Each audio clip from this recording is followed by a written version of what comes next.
오늘 하나님 앞에서 은혜 받고자 한 말씀의 제목은 하나님 나라에서 사는 성도의 아픔입니다. 우리 함께 따라할까요? 시작. 하나님 나라에서 나라에서 사는 성도의 아픔. 성도도 아픔이 있습니다. 창세기 18장 20절하고 33절, 로마서 9장 1절에서 18절 말씀입니다. 바다에는 깊이가 있는데 2,000km 되는 건 수도 많고 10km까지 깊이 있대요. 바다 깊이. 그런데 2,000km 이상 사는 물고기도 있습니다. 그 물고기를 가리켜서 뭐라 하냐면 심해어라 그래요. 뭐라 그래요? 심해어. 바다 깊은 곳에 있다 해서 심해어라 그래요. 한번 보실까요? 어떻게 생겼나? 이제 보여드릴게요. 심해어가 어떻게 생겼나? 이제 여기다 테레비가 있으면 딱 보여드리는데 테레비가 없어서. 이게 심해어는 이게 얇은 막이 되어 있어요. 그래서 하도 신기해서 보여드리려고. 자, 보여요? 이게 물고기, 이렇게 생겼어요. 이게 얇은 막이래. 이게 얇은 막, 뼈까지 다 보여. 이게 뼈까지 다 보여요. 먹을 것이 있어요, 없어요? 이게 먹을 것이 없는 거 다 보여요, 이렇게. 그래서 심해어는 이게 뼈까지 속이 다 보입니다. 그래서 그림을 어떻게 그리든 물고기 다 있어요. 이렇게 그려도 이런 물고기도 있고 어떻게 그리든. 그래서 어머니가 아기한테 물고기를 그리라 그러니까 이렇게 그렸어요. 그러니까 얘야 이런 물고기 어딨냐? 그래. 몰라, 그리고 싶으면 그렸어. 나중에 인터넷 찾아보니 이거 비슷한 고기가 있어요. 심해요. 하여튼 이렇게 그렸어요. 여기서 이 얇은 막이, 그럼 보셨잖아요? 얇은 막이 있어요. 이 막이 형성되어 있고 속에는 뼈만 보여요. 그래서 이게 안이고 이 박이면 안과 박에 바닷물이 왔다 갔다 이렇게 들락날락 하는 거예요. 심해요. 그래서 이 생명체가 살아갈 수 있는 것은 이 얇은 막인데, 이 바닷속 1,000m, 2,000m, 3,000m 내려가면 온도도 내려갈까 안 내려갈까요? 온도도 내려가요. 그래서 이 막이 얼마나 강하냐면 수압과 온도를 견디고도 남을 수 있는 큰 힘을 가지고 있어요. 고기가 어느 정도 크냐? 10cm도 안 돼. 10cm 안팎이 되는 고기인데도 기가 막히게 살아가고 있는 깊은 바다 속에서. 성도는 이 세상에 살지만 하나님 나라에서 산다. 이렇게 지난번에 말씀드렸죠. 이 세상과 하나님 나라는 눈에 보여요, 안 보여요? 눈에 보이지 않습니다. 마치 심해어가 자기가 바다 속에 바다를 볼 수 있을까요, 없을까요? 바다를 볼 수 없어요. 근데 우리는 바다를 보는 거예요. 우리는 이 세상과 하나님 나라를 볼 수 없지만 이 세상과 하나님 나라를 창조하신 우리 주 예수 그리스도께서는 보고 계시다는 사실입니다. 그 보고 계시는 것을 우리에게 말씀해 주셨다는 게 참 놀라운 은혜가 아니에요? 우리 그 말씀을 함께 봅니다. 요한복음 15장 19절입니다. 함께 있습니다. 시작. 너희가 세상에 속하였으면 세상의 자기의 것을 사랑할 것이나 너희는 세상에 속한 자가 아니요 도리어 내가 너희를 세상에서 택하였기 때문에 세상이 너희를 미워하느니라. 예수님께서 말씀하시니 성도는 세상에서 택함 받은 자다 그랬어요. 그 너희는 어디에 속하지 않았다? 세상에 속하지 않았다. 내가 너를 택했다 하는 거예요. 내가 너희를 택했다는 건 뭡니까? 바로 하나님 나라에 사는 백성으로 삼아주셨다는 것을 말씀합니다. 할렐루야. 예수님께서 말씀하시는 성도는 예수님의 택하신 사람을 가리켜 성도라 그러는 거예요. 이 사람이 세상에 속한 자가 아님을 분명히 말씀하시는데, 그렇다면 그는 누구인가요? 예수님에 의해서 세상에 택함 받은 자, 즉 하나님 나라에서 하나님 사랑하는 아들의 나라에서 사는 자가 누구냐? 예수님이 택함받은 자다. 택함받은 자고 그 다음에 성도다 이 말이죠. 우리 볼까요? 골로새서 1장 23절 24절 보겠습니다. 함께 있습니다. 시작. 그가 우리를 흑암의 권세에서 건져내사 그의 사랑의 아들의 나라로 옮기셨으니 그 아들 안에서 우리가 속량 곧 죄사함을 받았다. 하나님의 사랑의 아들의 나라로 우리를 옮기셨다. 그죠? 하나님의 사랑의 아들의 나라라. 이게 설명을 더 길게 하셨죠. 옮기셨어요. 이게 옮기신 것이 뭐라 하는 거예요? 그 다음에 뭐라고 설명했어요? 속량 곧 죄사함을 받았다. 그랬어요. 지난번에 말씀했잖아요. 속량 곧 죄사함이 뭐냐? 우리 구원받았다는 것이 뭐냐? 하나님 나라 하나님 사랑하는 아들의 나라에서 살고 있음을 말씀하는 거예요. 할렐루야. 이게 참 놀라운 진리 아니에요? 그러니까 성도가 이 세상에 살지만 이 세상에 속한 자가 아니라 하나님의 나라에 산다 할 때 그 막은 우리가 세상에 살지만 세상에 속하지 않았다 하죠. 하나님을 사는데 그 막이 있어요. 마치 심해어가 깊은 2000m 이상에서 사는 것이 이 막을 형성한 것처럼 이 막이 형성되어 있어요. 성도에게는 그 막이 뭐예요? 죄요, 죄. 우리를 둘러싸고 있는 게 죄예요. 그리고 이 죄를 씻으시는 예수님의 피가 이게 둘러있는 막이에요. 그러니까 죄가 발산하지 않으면 예수님이 피가 뿌려져요? 안 뿌려져요? 뿌려지지 않아요. 그래서 하나님 말씀이 들어오면 우리를 죄인 되게 하셔서 죄를 자꾸 이렇게 드러내게 만들어요. 죄를 드러내게 만들면 누가 와서 뿌려져요? 예수님이 십자가의 피가 뿌려져. 뿌리면 뿌릴수록 이 막이 두텁게 형성이 돼요. 그래서 세상에 살지만 하나님 나라에 속한 자로 살아가도록 하나님이 은혜를 베풀어 주시는 겁니다. 여러분, 제가 설교하는 것도 죄요, 죄 아니에요? 설교도 죄 아니에요? 설교하는 것도 죄예요. 밥 먹는 것도 죄 아니에요? 밥 먹는 거 죄고 예배 드린 것도 다 죄예요. 그래야 예수님 피가 뿌려져. 믿습니까? 왜냐하면 우리는 죄인 몸으로 태어났으니까. 성경에서 말씀하는 죄와 우리가 생각하는 죄는 개념이 달라요. 성경은 뭐라 하냐면 너는 태어날 때부터 죄인이다. 네가 무엇을 하든 다 죄인이다. 그런데 우리는 죄와 의를 구분하잖아요. 예배 드리는 것은 죄가 아니다. 이 주일날 장사하는 건 죄다. 이게 선을 긋잖아요. 내가 판단하잖아요. 그런 죄가 아니에요. 내가 뭘 하든 죄예요. 뭘 하든 죄가 된다는 얘기는 나는 예수 그리스도의 십자가의 피가 필요한 죄인이라는 사실을 드러내는 거예요. 믿습니까? 예수님께서 세상에서 택한 성도는 자기 자신이 십자가에서 흘린 피를 꼭 뿌려야 할 주인이라는 걸 말씀해요. 이 깊은 진리를 깨달은 베드로가 이렇게 첫 마디에 이렇게 얘기합니다. 함께 읽을까요? 베드로전서 1장 2절 함께 했습니다. 시작. 곧 하나님 아버지의 미리하심을 따라 성령이 거룩하게 하심으로 순종함과 예수 그리스도의 피 뿌림을 얻게 하여 택하심을 받은 자들에게 편지하노니 은혜와 평강이 너에게 더욱 많을지어다. 뭐라고 해요? 예수 그리스도의 피 뿌림을 얻기 위하여 뭐라 했죠? 택함 받았다. 피를 얻기 위해서 택하심 받은 자들이. 그러죠? 그 예수님이 택함 받은 사람들은 누구냐? 성도라 했고 성도는 누구냐 하면 예수 그리스도 피 뿌림을 받은 사람들이에요. 이런 사람들은 죄인이죠, 죄인이에요. 다 죄인들이에요. 그 죄인들이 택하시 예수님 그리스도의 피를 다 뿌려주기 위해서 예수님이 이렇게 했다는 거죠. 그래서 예수 그리스도의 십자가에서 흘리신 피로 뿌림을 받아 이미 하나님 나라에서 사는 성도에게는 뭐가 있느냐? 오늘 말씀에 큰 아픔이 있다는 거예요. 뭐가 있다고 그래요?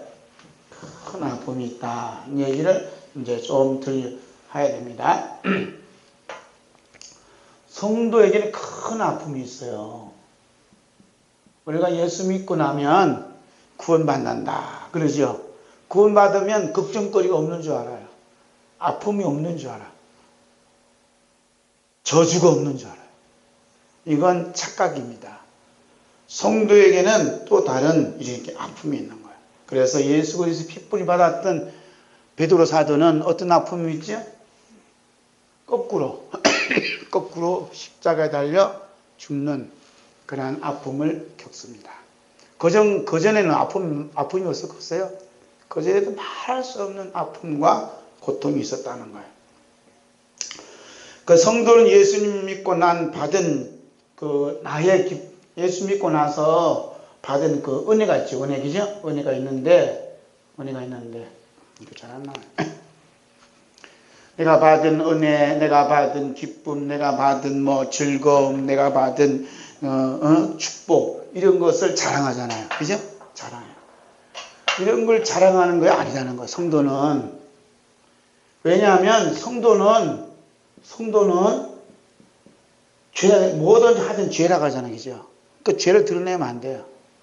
이미 죄는 예수님이 피로 씻음 받았기 때문에 죄를 드러내는 게 아니라 뭘 드러내요? 예수 그리스도의 십자가를 자랑하는 거예요. 성도는. 할렐루야. 이게 성도예요.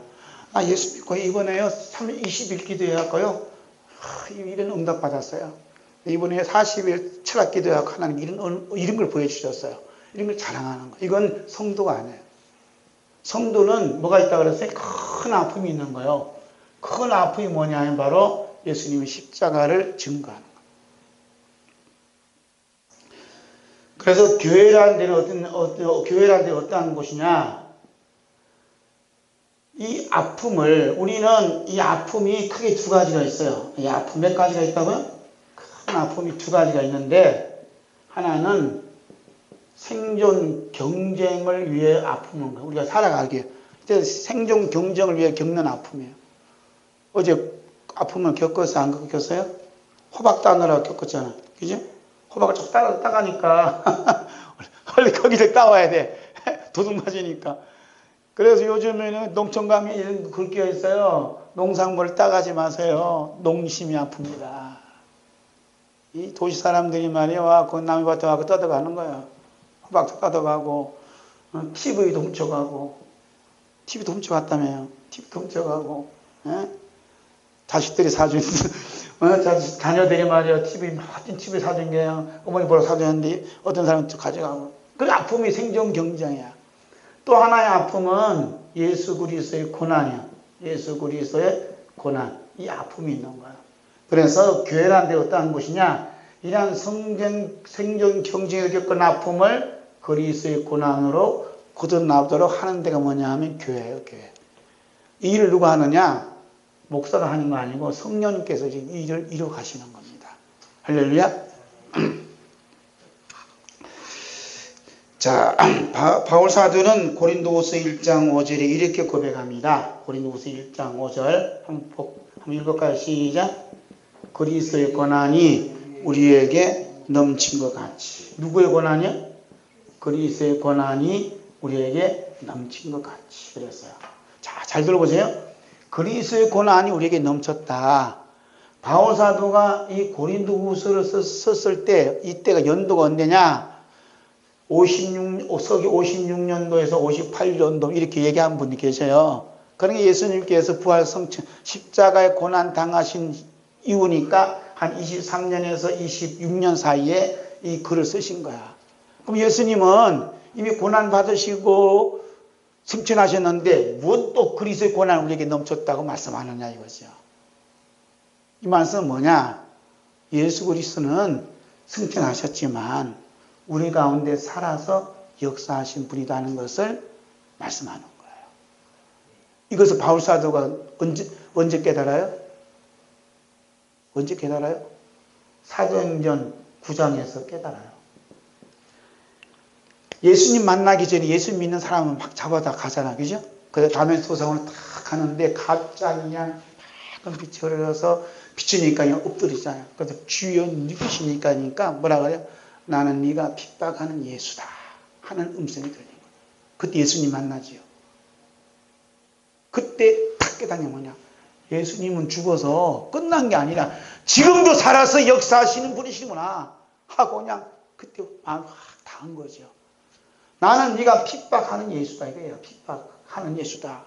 그러니까 예수님이 뭐예요? 지금 고난을 받고 있다는 얘기예요. 아셨습니까? 그러니까 그리스도의 고난이 우리에게 넘쳤다는 것은 이미 우리 그리스도께서 살아서 역사하시는데 그 우리가 받는 그 고난이 우리 고난 이전에 누구 고난이라는 얘기예요? 그리스도의 고난이라는 얘기입니다. 믿습니까? 이게 이제 거듭남이 이게 거듭남이에요.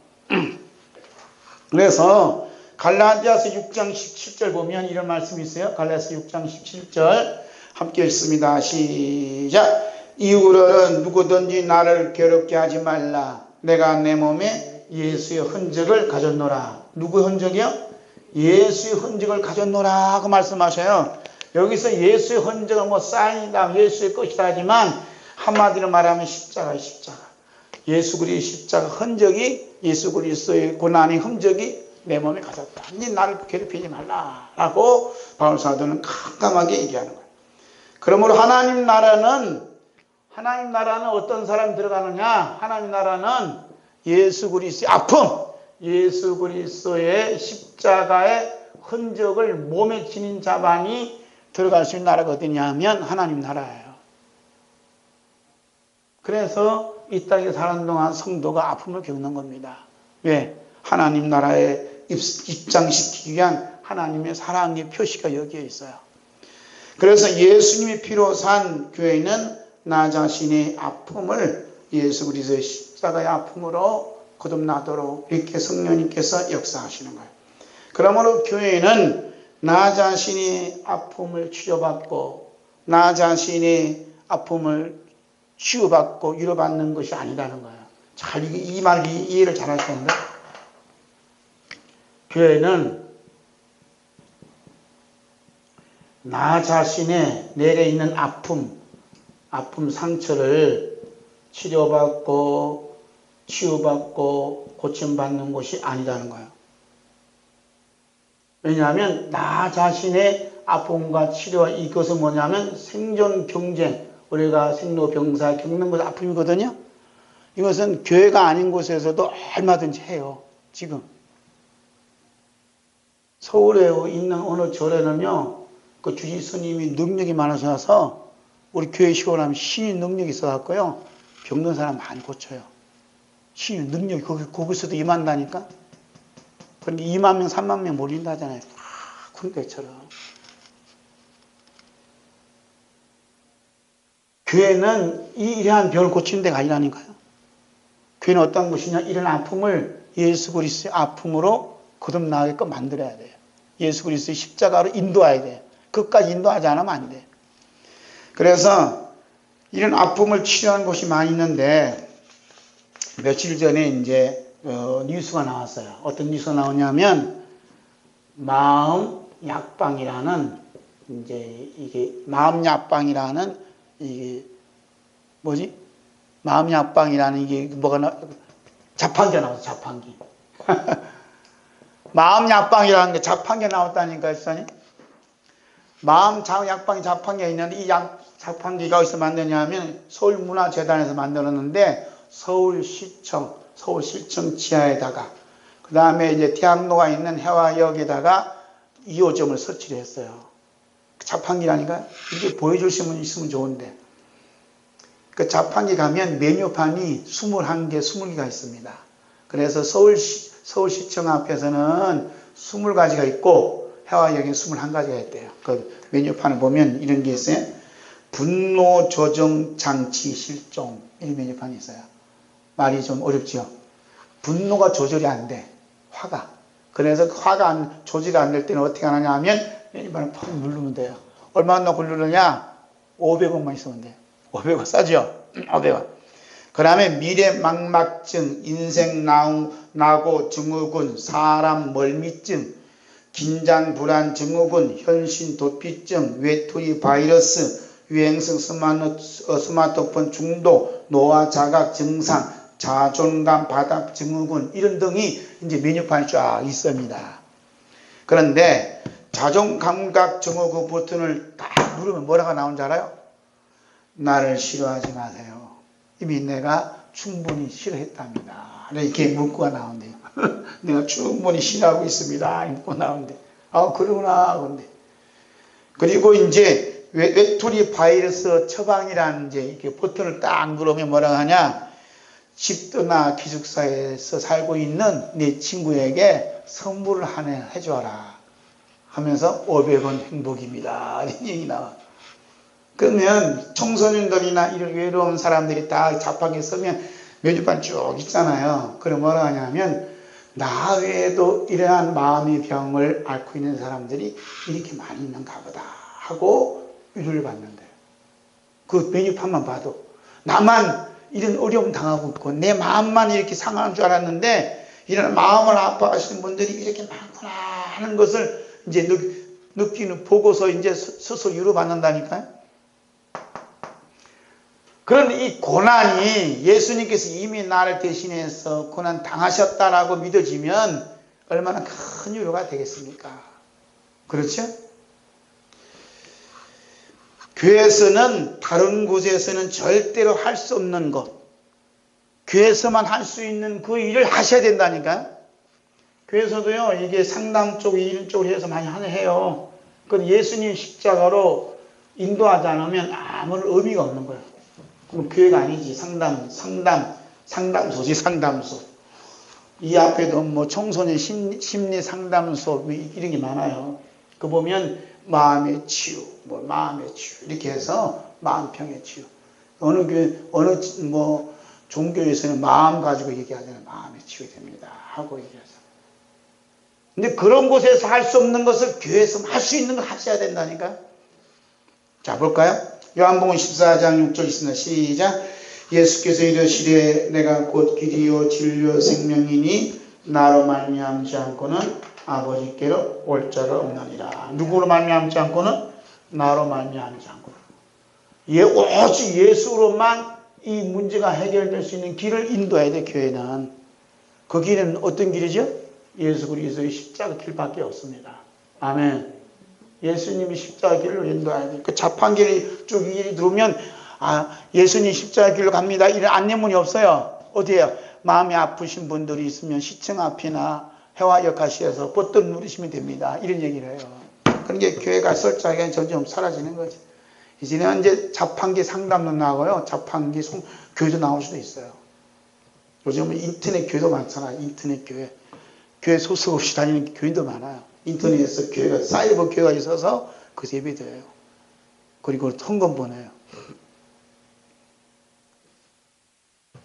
예수님께서는 이미 예수 그리스도 십자가의 아픔을 몸에 지니고 있는 사람을 뭐라고 하느냐? 복이 있다고 말씀하셨어요. 복이 있다. 이 아픔을 어디다 지내? 예수 그리스도의 아픔, 예수 그리스도의 고난을 몸에 지녀야 돼요. 이 지니도록 만들어야 돼요. 자, 볼까요? 마태복음 5장 10절에서 12절 봅니다. 시작. 의를 위하여 박해를 받은 자는 복이 있나니 천국이 그들의 것임이니라. 나로 말미암아 너희를 욕하고 박해하고 거짓으로 너희를 거슬러 모든 악한 말을 할 때에는 너에게 복이 있나니 기뻐하고 즐거워하라. 하늘에서 너희 상이 금이라. 너희 전에 있던 선지자들도 이같이 박해했느니라. 보면 의를 위해서, 그 다음에 나를 위해서 욕을 먹고 핍박받고 이런 사람들은 복이 있다. 어떤 복이라 그래? 천국이 저희 것이다. 이렇게 말씀하시는 거예요. 그러니까 하나님 나라 천국에 가시는 분들은 반드시 뭐가 있어요? 아픔이 있다는 거예요. 아픔, 고난과 아픔이 있다는 거예요. 이 아픔의 고난을 통과하지 않으냐고서는 하나님 나라에 갈 수 없어요.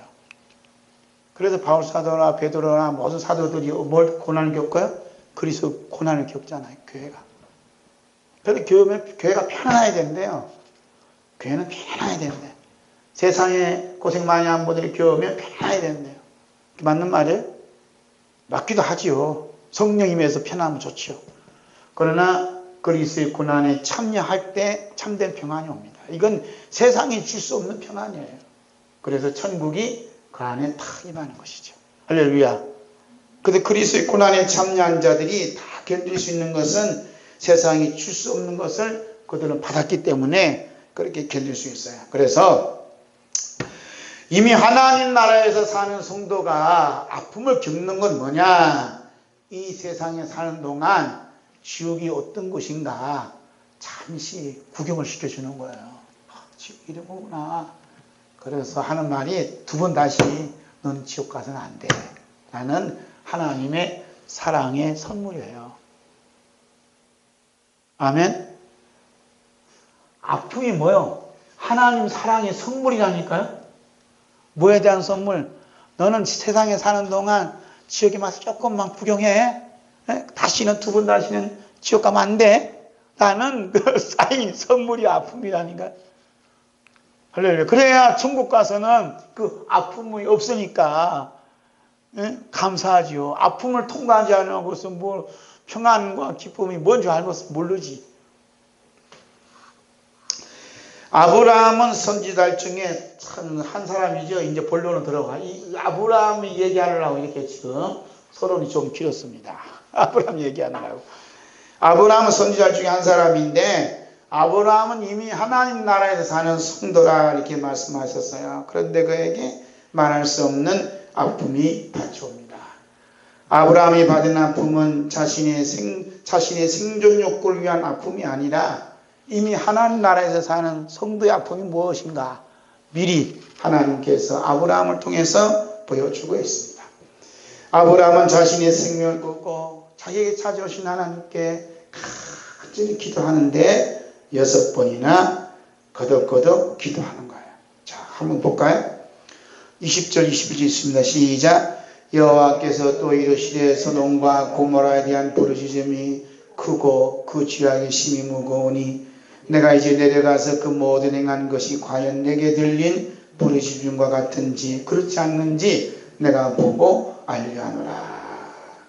하나님께서 두 천사가 소돔과 고모라에 내려간 사이 하나님과 아브라함의 독대를 합니다. 하나님께 이 말씀하니까 아브라함이 속이 확 뒤집어지는 거예요. 그래서 자신도 모르게 정신없이 하나님께 따지듯이 말합니다. 볼까요? 아브라함이 얼마나 똑똑한가? 23절부터 25절 있습니다. 시작. 아브라함이 가까이 나와 가로되 주께서 의인을 악인과 함께 멸하려 하시나이까? 그 성 중에 의인 50이 있을지라도 주께서 그곳을 멸하시고 그 50의인을 위하여 용서하지 아니하시리까? 주께서 이같이 하사 의인을 악인과 함께 죽이심은 부당하오며 의인과 악인을 같이 하심도 부당하나이다. 세상을 심판하시니까 정의를 행하실 것이 아니니까. 아브라함이 막 따지는 게 부당하나이다. 부당하나이다. 어떻게 의인을 악인과 함께 죽일 수가 있습니까? 이런 거예요. 하나님 의인 50만 있으면 이 성을 용서해 주실 수 있으십니까? 하는 얘기죠. 큰 소리 팍팍 쳤어요. 하나님 뭐라 그래? 그래 50만 있어도 내가 해주지 하고 하지요. 볼까요? 26절 시작. 여호와께서 이르시되 내가 만일 소돔 성 가운데 의인 50명을 찾으면 그들을 위하여 온 지역을 용서하리라. 용서하리라. 하나님 응답받은 아브라함은 아무리 생각해도 그 소돔과 고모라에 의인 50명이 있을 것 같아요? 없을 것 같아요? 없을 것 같단 말이에요. 5명만 이게 좀 감해주면 어떨까 해서 하나님 앞에 그냥 바짝 엎드려 간청을 합니다. 보세요. 27절 28절. 아브라함 대답하여 이르되 나는 티끌이나 재와 같사오니 감히 죽게 하려나이다. 50의인 중에 5명이 부족하다면 그 5명이 부족함으로 말미암아 온 성읍을 멸하시니까. 이랬으니까 하나님 대답이 뭐죠? 내가 거기서 45명을 찾으면 멸하지 아니하리라. 상수도 잘하죠. 50명에 5명만 45명만 있어도 멸하지 아니하리라. 이런 얘기하죠. 하나님께서는 아브라함이 이런 식으로 6번이나 번복하는 거야. 40명, 45명, 40명에서 30명에서 20명에서 10명으로 떨어지잖아요. 그런데 하나님께서 아브라함이 이렇게 6번의 번복에도 한마디도 핀잔을 주거나 야단을 치거나 하지 않아요. 이놈 나를 갖고 노느냐? 한 번 얘기하면 되지 왜 나를 갖고 노냐 이렇게 얘기 안 하죠? 끝까지 들어주셔요. 하나님은. 그래서 하나님께서 아브라함을 아브라함 뜻으로 자꾸로 인도하시는 거예요. 이것은 아브라함이 받은 아픔은 아브라함 개인의 생존 욕구를 위한 그 상처, 아픔이 아니라 앞으로 장차 다가올 예수 그리스도의 십자가의 아픔을 미리 보여주시기 때문에 하나님은 다 들어주시는 거예요. 하나님께서는 아브라함의 이런 깊은 곳에서 울럭퍼지는 아픈 소리를 들으시고 예수 그리스도의 아픔을, 십자가 아픔을 인도하시는 그 아름다운 모습을 본문에 기록되어 있습니다. 예수 그리스도 십자가의 아픔은 어떤 분에게는 구원이 될 수 있고 어떤 분에게는 심판이 될 수 있어요. 자, 이게 기가 막힌 거 아니에요? 예수 그리스도의 십자가가 이 아픔이, 이 고난이 어떤 이에게는 구원이 될 수 있고 어떤 이에게는 심판이 될 수 있다니까요. 소돔과 고모라 사건은 이게 역사적인 사건일까요? 아니면 그냥 지어낸 우화적인 사건일까요? 소돔과 고모라는 법정 인류학자 마이크 피네갈이라는 사람이 연구를 했어요. 이 사람이 그래서 연구해 보니까 소돔과 고모라가 어디 있느냐? 사해 근처에 있다는 거예요. 사해 근처에 있는데 거기 보니까 4350년경에 소돔과 고모라가 있었대요. 사해 근처에. 사해를 안 가보셨으니까 실감이 안 나요. 사해 근처에 아무것도 없어요. 그냥 바다, 죽은 바다만 있고 소금만 쭉 있고. 근데 거기가 옛날 4300년 전에는 그렇게 좋았다는 거야. 지금도 좋아요. 그 소금이 얼마나 좋냐? 그 집사람이 이제 여기 피부가 좀 안 좋았거든요. 사해 바다 가서 좀 물놀이 하더만 깨끗이 나섰대요. 깨끗이 나섰대. 그래서 유럽 사람들은 피부 안 좋잖아요. 피부가 안 좋으니까 사해 바다 와서 놀다 간대요. 놀다 가면, 피부가 좋아진대, 피부가. 그래서 오늘 권사님은 또 정보를 알아갖고 그 진흙을 또 이렇게 또 싸갖고 갖고 오셨어요. 진흙을 싸갖고. 이게 좋다는 거, 진흙, 사해 진흙. 비싼 거예요. 자꾸 지상 하나 드릴까? 그들 소금을 갖다. 이 소금이 너무 좋은 거예요, 소금이. 소금이 아니지, 진흙이 그렇게 좋은 거예요. 그래갖고 뭐 이쁜 사람이든 미운 사람이든 남자든 여자든 할 것 없이 진흙을 뭐 탁 발라갖고, 가고 싶죠. 탁 발라갖고 또 탁 시원한 물에 탁 씻고, 얼마나 좋은지 몰라요. 그 피부병 있는 사람 다 나서 그래. 이런 좋은 동네라니까. 여기 소돔과 고모라 그 근처에 있었어요. 얼마나 살기 좋은지 몰라요. 그래서 지질학자인 크레엄 해리사라는 사람은 연구를 했는데 이 소돔과 고모라가 지진에 의해서 이 도시가 폭삭 가라앉았다는 거예요. 폭삭. 지금 우리나라도 지진 때문에 문제예요. 그 정부에서 미국에 또 일본의 지진 전문가들을 모셔다가 이제 연구한대요. 피할 수 없는 거예요. 지난번에 흔들렸죠. 시사님 집에도 우리도 흔들려. 부산에는 흔들려져 갖고 4층 빌라가 기울어져서 그 바닥에 또 갈라지고 그랬다더라. 그 사람이 못 들어간대요. 곧 넘어질 것 같다. 이 지진이 심각한 건데 우리는 이 지진이 나도 놀라면 안 돼요. 당연히 일어날 거예요. 앞으로 더 큰 지진이 날 거예요. 더 큰 나요. 소돔과 고모라 폭삭이다니까요. 지진이 나왔고 오늘 본 말씀 뭐예요? 불과 유황이야. 하늘에서 비오도 쏟아졌다 하잖아요. 이거 무서운 것이 지진이야. 피할 길이 없어요. 계시록에도 마지막 때 지진이 나고 예수님께서 마지막에 지진이 난다 했어요. 그러면 이 지진이 오늘 우리들에게 어떤 의미가 있느냐 하는 게 중요합니다. 소돔과 고모라 사건이 오늘 우리에게 어떠한 이 소돔의 그 어떤 의미가 있느냐 하는 게 중요합니다. 함께 볼까요? 누가복음 17장 28절 35입니다. 시작. 또 롯의 때와 같으리니 사람들이 먹고 마시고 사고 팔고 심고 집을 잇더니 롯이 소돔에 나가던 날에 하늘로부터 불과 유황이 비오듯 하여 그들을 멸망시켰느니라. 인자가 나타나는 날에도 이러하리라. 그렇죠? 인자가 나타나는 날에도 소돔과 고모라가 불과 유황에 떨어져서 망한 것처럼 인자가 나타나는 날에도 그러하리라 얘기하잖아요. 그러니까 소돔과 고모라가 지나간 과거 역사로 끝나는 게 아니라 이것이 반복적으로 계속되어 어떤 사건이 벌어지는데 계속 오다가 마지막 때 이 사건이 터진다는 얘기죠. 응? 그래서 예수님께서 말씀하신 소돔은 역사적인 사건은 끝나는 것이 아니라 주님께서 다시 오는 날 그러하리라는 말씀하시는데 장차 일어날 사건으로 받아들이라 이 말입니다. 소돔과 고모라는 지진이 파겠지만 우리 대전에는 이런 지진이 일어나지 않겠지라는 아니란 생각하지 말라는 얘기죠. 그래서 계시록 11장 8절 봅니다. 계시록 11장 8절 함께 있습니다. 시작. 11장 8절 있습니다. 그들의 시체가 큰 성 길에 있으리니 그 성은 영적으로 하면 소돔이라고도 하고 애굽이라고 하니 그들의 주께서 십자가에 못 박히신 곳이라. 봐봐요. 큰 바벨론 성이 무너지거든요. 이 계시록 11장에. 그래서 큰 바벨론 성에서 두 증인이 하나님 말씀을 증거해요. 말씀을 증거하니까 땅에 있는 사람들이 화가 나고 이 두 증인을 죽여버려요. 그래서 길에 죽인 상태대로 3일 동안 그냥 장사도 안 지내고 그냥 내버려둡니다. 그리고 나서 하신 말씀이 이 말씀이에요. 그래서 그 성은 뭐냐? 영적으로 말하면 어떤 뭐라고요?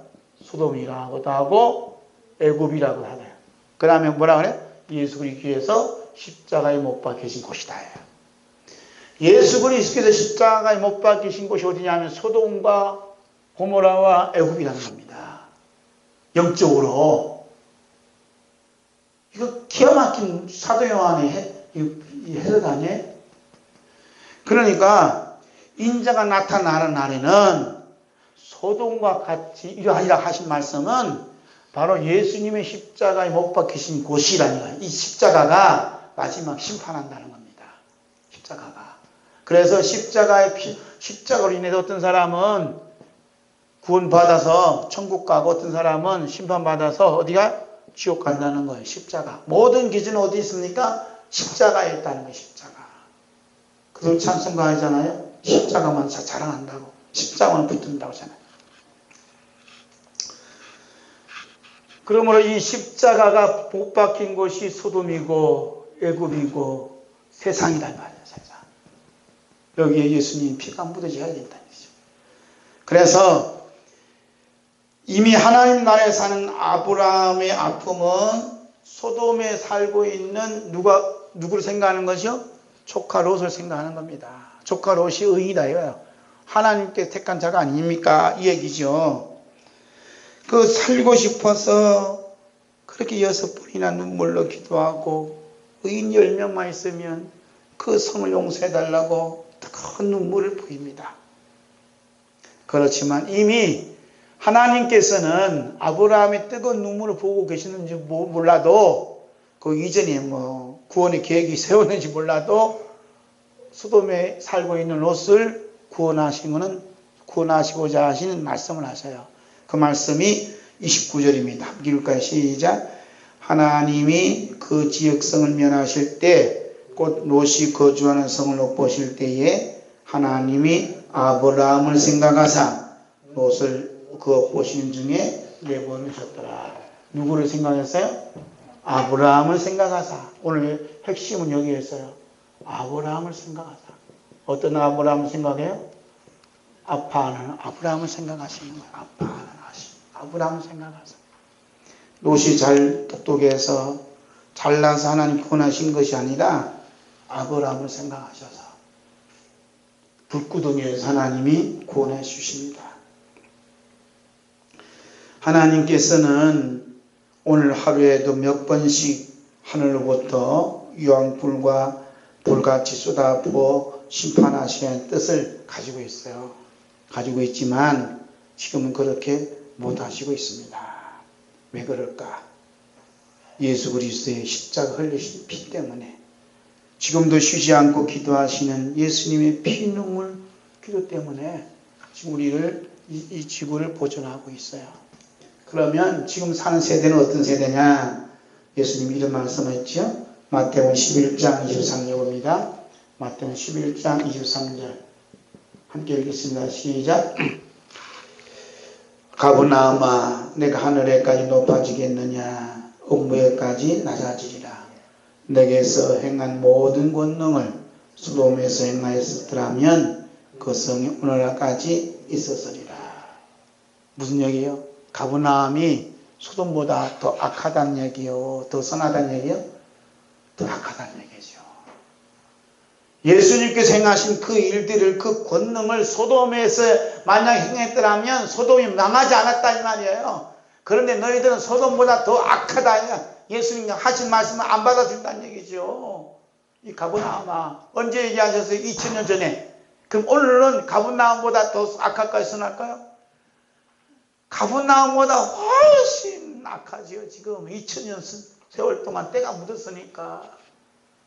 그럼에도 불구하고 하나님이 하루에도 몇 번씩 불과 유황으로 쏟아붓겠다고 하시지만 예수님의 십자가에서 피 흘리시는 그 눈물의 기도를 보시고 하나님이 그저 꾹 참고 계시는 겁니다. 에? 그러니까 우리는 뭐예요? 불과 유황에 불에 다 죽어야 마땅한 죄인이라니까요. 죄인. 응? 이런 죄인을 예수님의 피눈물 기도로 하나님 피눈물 기도를 보시고 우리를 지금 이렇게 보호해주고 계시는 거예요. 그래서 우리가 살아있는 것은 우리가 살기 위해서 살아있는 게 아니에요. 우리로 하여금 뭡니까? 살아계신 우리로 하여금 살아계신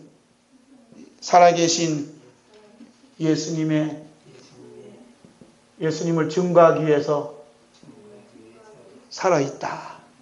아멘. 살아계신 주님의 그 살아계심을 증거하기 위해서, 확인하기 위해서 우리가 지금 살아있는 거예요.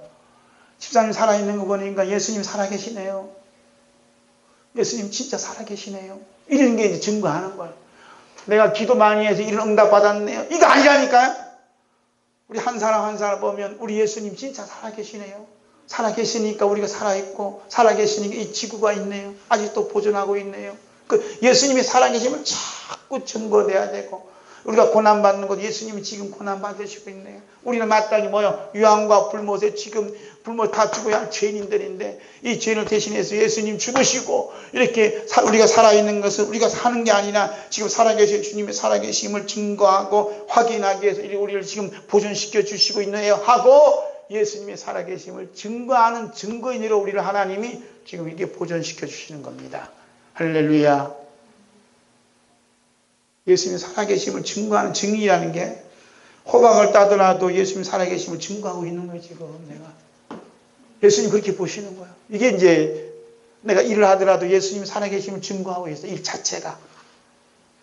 할렐루야. 거기서 받는 고난이 어떤 고난이요? 그리스도 고난이. 그리스도 고난이 내게 넘치도다 하는 거예요. 내게 넘치는도다. 그러나 때가 차면 예수 그리스도께서 심판의 주로 직접 이 세상에 오실 때는 이 세상을 이제 심판하셔요. 어떻게 심판하시는가? 네 살아있는 그 조체가 네 힘으로 자기 힘으로 살아가게 한다고 생각하는 이 소돔 고모라처럼 가문한 사람처럼 다 말살시키고, 내가 살아있는 것이 예수 그리스도의 살아계심을 증거하기 위함입니다라고 믿으시는 사람은 예수님은 천국으로 인도해 주신다니까. 누굴 증거하는 사람?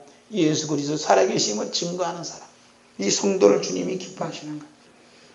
그래서 예수님 기도로 보존하시고 예수님께서 심판에 주로 오는 그 사이에 향세전에 하나님께서 성령님과 아들 성자님과 사귐 있는 동안에 계획하신 게 있어요. 그 계획하신 게 뭐냐? 하나님께서 아브라함 때문에 이 롯을 구원하여 주신 것처럼 누구를 생각하사? 우리 주 예수 그리스도를 생각하사, 우리 주 예수 그리스도를 생각하사 잃어버린 양을 지금 찾으시고 있는 거야. 누구 때문에? 우리 주 예수 그리스도 때문에. 알겠습니까? 그래서 우리 주 예수 그리스도 생각하사 성령님을 보내주셔서 지금 잃어버린 어린 양을 찾으시는 거야. 이 땅에 잃어버린 어린 양이 어디 있는가 하고 찾으시는, 그 찾으시는 말씀을 누가복음 15장 3절 7절 있습니다. 자, 보겠어요. 읽겠습니다. 시작. 예수께서 그들에게 비유로 이르시되 너희 중에 어떤 사람이 양 100마리가 있는데 그 중에 하나를 잃으면 99마리를 들여두고 그 잃은 것을 찾아내기까지 찾아다니지 아니하겠느냐. 또 찾아낸즉 즐거워 어깨에 메고 뒤와서 그 벗과 이옷을 풀러 모고 말하되 나와 함께 즐기자. 나의 잃은 양을 찾아내었노라 하리라. 내가 내게 이르노니 이와 같이 죄인 한 사람이 회개하면 하늘에서는 회개할 것 없는 99으로 말미암아 기뻐하는 것보다 더하리라. 아멘. 성령님께서 잃어버린 양을 찾으러 오시는 거예요. 지금도 잃어버린 양 찾으시면 너무너무 기뻐요. 그래서 이 잃어버린 양이 누구냐? 죄인이라네. 죄인. 어떤 죄인이요? 제가 지금 설교하는 것도 죄인입니다 라고 고백하는 목사를 구원하기 위해서 오시는 거예요. 내게 설교를 듣는 거 예배하는 것도 죄인입니다. 이렇게 하는 분들을 주님이 찾아서 너무 기뻐하셔요. 왜 기뻐하세요? 그 주인이 뭘 뿌리려고? 십자가의 피를 뿌리려고. 너무너무 기뻐하시는 거죠. 그래서 목자가 잃어버린 한 마리 양으로 인해 겪는 아픔은 어떤 아픔이에요? 길을 잃고 목자를 잃고 아파하는 그 한 마리 아픔은, 한 마리 양의 아픔을 안고 아파하는 거예요. 바울 사도도 이미 하나님 나라에서 사는 성도로서 큰 아픔을 가지고 있었어요. 그 아픔이 얼마나 컸는지 자기 자신이 저주를 받아 그리스도께서 끊어질지라도 간절히 바랬다는 거예요. 여러분, 바울 사도가 아팠던 그 아픔이 뭡니까? 로마서 5장 9절서 9장 1절서 18절 말씀입니다. 로마서 9장 1절에서 18절 말씀 우리 찾아서 한번 읽을까요? 바울 사도의 아픈 마음을 여기다 다 기록했어요. 한번 읽겠습니다. 시작. 내가 그리스도 안에서 참말을 하고 아직 못 찾아서 로마서 이거 성경 봐야 돼요. 다 읽을 거예요. 로마서 9장 1절에서 18절 성경 봐야 돼요. 성경 주보에는 간단하게 기록했고 긴장을 봐요. 로마서 9장 1절에서 18절 함께 있습니다. 내가 그리스도 안에서 참말을 하고 거짓말 아니하노라. 내게 큰 근심 있는 것과 마음에 그치지 않는 고통 있는 것을 내 양심의 성령 안에서 나로 더불어 증거하노니 나 형제 곧 골육의 친척을 위하여 내 자신의 저주를 받아 그리스도에게서 끊어질지라도 원하는 바로라. 저희는 이스라엘 사람이라 저에게는 양자됨과 영광과 언약들과 율법을 세우신 것과 예배와 약속들이 있고 조상들도 저희 것이요 육신으로 하면 그리스도가 저에게 나셨으니 저는 만물에 계셔 세세에 찬양받으실 하나님이시니라. 아멘. 또한 하나님 말씀이 폐허진 것 같지 않도다. 이스라엘에게서 난 그들이 다 이스라엘이 아니요 또한 아브라함의 씨가 다 그 자녀가 아니라 오직 이삭으로부터 난 자라야 내 씨라 칭하려 하였으니 온 육신의 자녀가 하나님의 자녀가 아니라 오직 약속의 자녀가 씨로 여김을 받느니라. 약속의 말씀을 이것이라 명년 이때에 내가 이르리니 사라에게 아들이 있으리라 하시니라. 이뿐 아니라 또한 이브가가 우리 조상 이삭 한 사람으로 말미암아 잉태했는데 그 자식들이 아직 나지도 아니하고 무슨 선이나 악을 행하지 아니한 때 택하심을 따라 되는 하나님의 뜻이 행위로 말미암지 않고 오직 부르신 이에게로 말미암아 서게 하려 하사 유보하게 이르시되 큰 자가 어린 자를 섬기라 하셨나니 기록된 바 내가 야곱은 사랑하고 에서는 미워하였다 하심과 같으니라. 그런즉 우리가 무슨 말하리요 하나님께 불의가 있느냐 그럴 수 없느니라. 모세에게 이르시되 내가 긍휼히 여길 자를 긍휼히 여기고 불쌍히 여길 자를 불쌍히 여기리라 하셨으니 그런즉 원하는 자로 말미암도 아니요 다른 받지 않은 자로 말미암도 아니요 오직 긍휼히 여기시는 하나님으로 말미암음이니라. 성경에 바로에게 이르시되 내가 이를 위하여 너를 세웠으니 곧 너로 말미암아 내 능력을 보이고 내 이름이 온 땅에 전파되게 하려 함이로라 하셨으니 그런즉 하나님께서 하고자 하시는 자를 긍휼히 여기시고 하고자 하시는 자를 강박해 하시느니라. 아멘. 바울 사도는 자기 목숨을 그리스도에게 끊어질지라도 자기 민족이 다 구원받기를 가장 원했어요. 이게 아픔이고 하나님 나라에 사는 성도의 아픔입니다.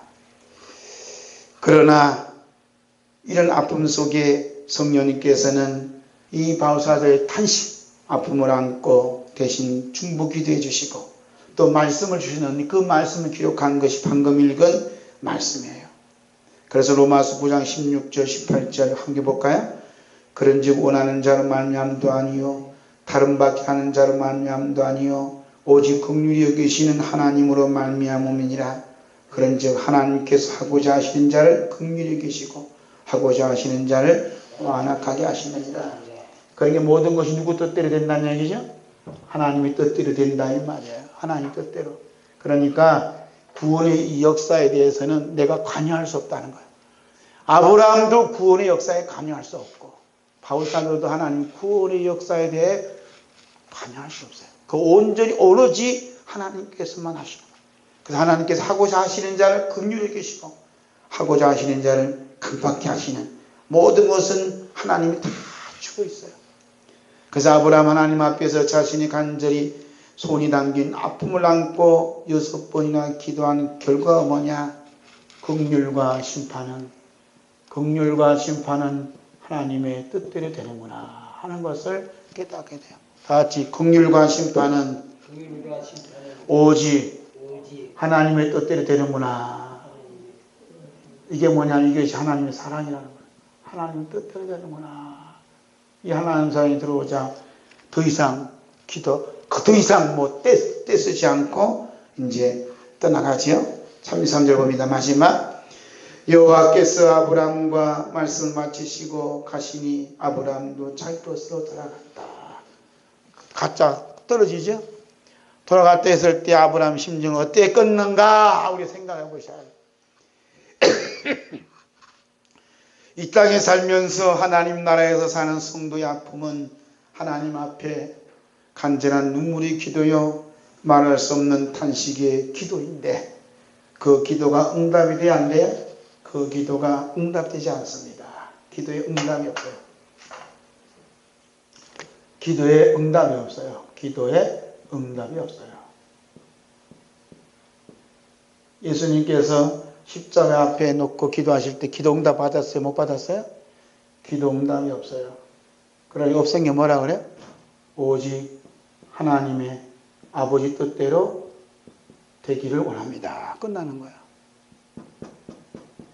아브라함 기도도 응답이 없어요. 하나님 뜻대로 되는 거예요. 근데 하나님의 뜻이 딱 맞아 아브라함은 형용할 수 없는 하나님의 사랑을 느낀 거예요. 형용할 수 없어요. 우리는 기도 응답 받으면 거기에 대한 자랑이 있는데 아브라함은 기도 응답이 자기 기도가 딱 삭제되니까 오히려 놀라운 하나님의 사랑의 기쁨이 그 영혼 속에 솟구쳐 오르는 거예요. 그게 뭐예요? 하나님의 사랑이에요. 그 하나님의 사랑이 바로 죄인된 우리를 돕고 있는 예수 그리스도의 십자가 피 흘리신 피요. 그 피를 보고 우리를 이렇게 다 구원해 주시는구나 하는 것을 보았어요. 내 기도로 하나님 우리를 구원해 주신 게 아니고 조카를 구원한 게 아니에요. 누구 기도? 예수님의 피 끓는 기도. 예수 그리스도 십자가의 피를 보고 구원하시는구나. 하나님 뜻대로 되는구나 하고 그게 이제 하나님의 사랑에 푹 빠져 있는 것이죠. 이 땅에 살면서 하나님의 나라에서 살지 않는 자는 늘 자신의 기도의 응답에 기쁨을 자랑하며 살아가요. 이 말이 참 어렵죠? 이 땅에서 살지만 하나님 나라에서 살지 않는 사람들은 뭐만 보이냐? 하나님 나라에서 살지 않는 사람들은 나만 보여. 나만 보여. 나의 행함, 기도의 행함 이거 보여요. 그래서 이번에 기도했지만은 하나님이 이렇게 11주 했지만 이렇게 하나님 복을 주셨다고 복 주심에 대한 자랑을 하는 거예요. 얼마나 자랑을 하는지 몰라. 속에서 그냥 뭐가 끓어올 정도로 해. 이런 자랑하는 사람은 저는 그냥 마음이 아파요. 어쩌면 좋을까? 저렇게 자랑하면 어쩌면 좋을까? 왜? 예수님이 십자가를 짓밟는 거거든, 이게. 우리 이미 유황불에 망하야 마땅한 죄인이에요. 예수님이 십자가 흘린 피, 예수님이 중부 기도 없으면 살 수가 없어요. 그런데 이걸 자랑할 수 있어요? 예수님 십자가 없으니까 이게 자랑하는 거예요. 그러나 하나님 나라에서 사는 사람들은 나가 없어요. 뭐가 있어요? 예수님 십자가만 있는 거예요. 예수님 십자가만 있는, 예수님만 보이는 거예요. 아, 예수님께서 일하셨구나, 하나님이 일하셨구나 하고 그게 굴복하는 거죠. 그래서 하나님 나라에 사는 사람들은 자신의 기도가 완전히 삭제가 돼요. 아브라함 기도가 삭제시키시고, 오직 긍휼과 심판은 하나님의 뜻에 의하지만, 하나님의 뜻에 의해서 자격이 이루어진다는 것이 곧 하나님의 사랑임을 깊이 깨달아. 하나님의 사랑이. 이게 하나님의 사랑에 묻혀져 있는 거죠. 할렐루야. 그러니까 하나님 사랑이 찾아 있다니까 고난, 아픔이 없는 게 아니에요. 아픔과 고난과 고통이 있지만 그것조차가 하나님의 사랑임을 성령님이 감동을 이렇게 막, 이게 그냥 몸을 어떻게 가눌 수 없을 정도로 감동이 오는 거예요. 왜? 예수 그리스도의 고난에 참여하고 있다는 놀라운 은혜가 임했기 때문에 그렇습니다. 그래서 아브라함은 이런 하나님의 사랑에 흠뻑 젖은 상태로 돌아가는 거예요. 할렐루야. 오늘도 하나님 사랑에 흠뻑 젖은 상태로 또 세상에 나아가는 그런 성도가 되기를 주님은 원하십니다. 성령님께서는 하나님의 나라에 사는 성도의 아픔을 안고 기도하신 후에, 그러니까 내가 성도가 아픔을 겪고 있으면 나 혼자 겪는 게 아니라 성령님이 이 아픔을 안고 있는 우리 집사님 여러분, 사모도 안고 그냥 별바를 알지 못한 나를 위해서 통곡하며 기도하신다니까. 기도하시고 그다음 뭘 보내주셔? 하나님 말씀을 다 보내주시잖아요. 그래 안 그래요? 바울사도 하나님 말씀을 보내주시면서 하나님의 뜻대로 되어진다라고, 하나님의 사랑을 이게 있다라고 가르쳐 주는 거죠. 그런 게 바울사도가 그냥 너무너무 감사한 거예요. 하나님의 사랑은 예수 그리스도 십자가에 흘리신 피를 따라 그 피가 뿌려져 아픔을 겪고 있는 성도를 꼭 품고 계십니다. 할렐루야. 오늘도 성령님의 품어주시는 그 사랑에 푹 빠져서 하나님의 사랑에 젖어 있는 하나님의 사랑받는 아들딸이 되는 것이 주님의 깊은 뜻인 줄로 믿습니다. 아멘.